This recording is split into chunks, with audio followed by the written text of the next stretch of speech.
the Hardy Boys get in the ring. They're all questioning Terry, like, what the fuck was that? What are you doing? What the fuck? And of course, remember it, you know, the APA are on their side outside. So the moment they touch Terry, they get a whooping. And oh my god, right, Farouk almost kills Jeff Hardy. He does one of the worst dominators I've ever seen. When I say worst, I mean botched. It looks horrible. You're like, ooh, that didn't feel fun.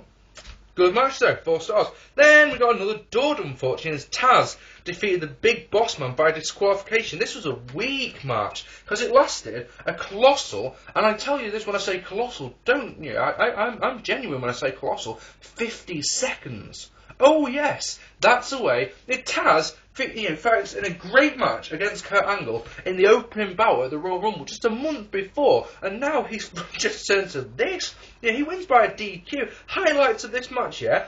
There's a T-bone suplex, and that's the only decent thing we see.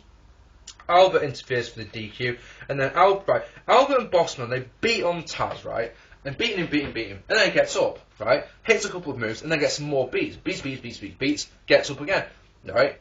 And so they give him more beats, and until the end, Bossman gets his nightstick and cracks it over Tazz's head. Now, I'm getting the impression, right, that this was meant to show that Tazz is well hard. He can take that sort of beating, and he can still get up again. But the thing about the Tazz character is that you know, he's a powerhouse. He shouldn't have to be shown that way. It doesn't work, in my opinion. So once again, that's another dud. Silly.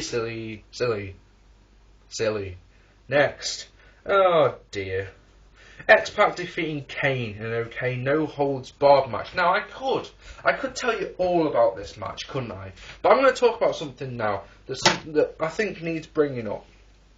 You see, when you review an old pay-per-view, you can look back with hindsight, can't you? You can look back at hindsight and you can go, you see, you watch something new, because you know the future. You know, this show was 10 years ago. I know what happened in the next 10 years regarding the various storylines. So you can go back and you can watch this match and go, but why? There's 2 bits that sprung out at this match, right, that really exemplify what I'm trying to say here. The first one, right, is this whole thing had started, right, because Kane had been unmasked in front of DX. We didn't see Kane's face, but the DX crew got his mask off, and they were horrified by what they saw, right? They were scared by the sight of Kane's face. Bear that in mind when you think of that in 2003, 3 years later, Kane was forced to unmask after losing a match against Triple H, yeah? And we saw nothing. Now the question you've got to ask yourself, when you're watching this in hindsight, like I am, what are they scared of? You know? You sat there thinking to yourself, right, he's pulled his mask off, we know there's nothing there, and of course, they know there's nothing there, but they've got to sell it.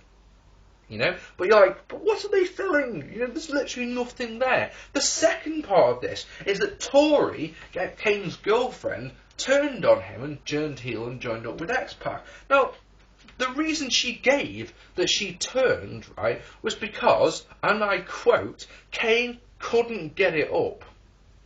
Right? Kane couldn't get it up, even though he loved this girl, which he clearly did, because, you know, in the storylines, Kane was, you know, well attacked, you know, in love with Tori, right? So let's get this right. He couldn't get it up because of the burns on his body. He couldn't get an erection.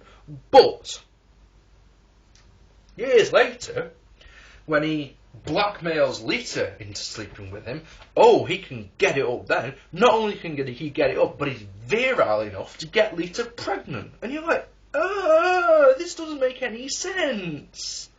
It doesn't make any sense. Anyway, just think about that for a moment. Just think about that. I mean, instead of me telling you all about the match, don't you think that's just much more interesting?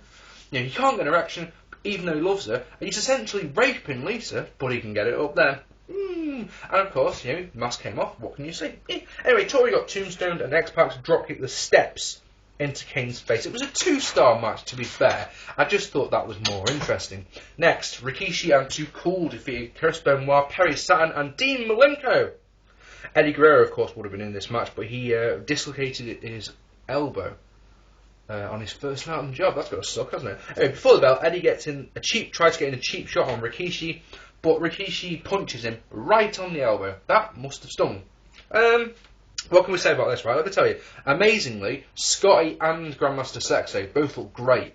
When they were in the ring at the start, they were looking, pretty damn fantastic.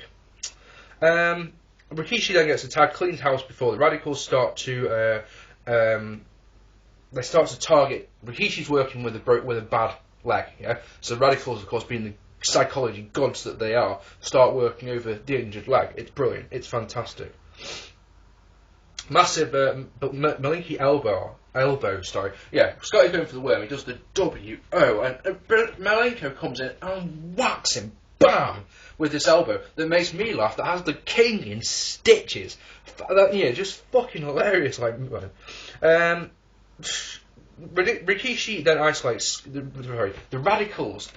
Isolate Scotty. Everything they do just looks so nice. I could talk about it all day. I really could. Nice double arm suplex by Malenko. That's just after extensive ownage by the Radicalz, Rikishi finally gets the hot tag. Hits the Rikishi driver on Saturn. Sexay goes for the hip hop drop. That's a guillotine leg drop if I remember rightly.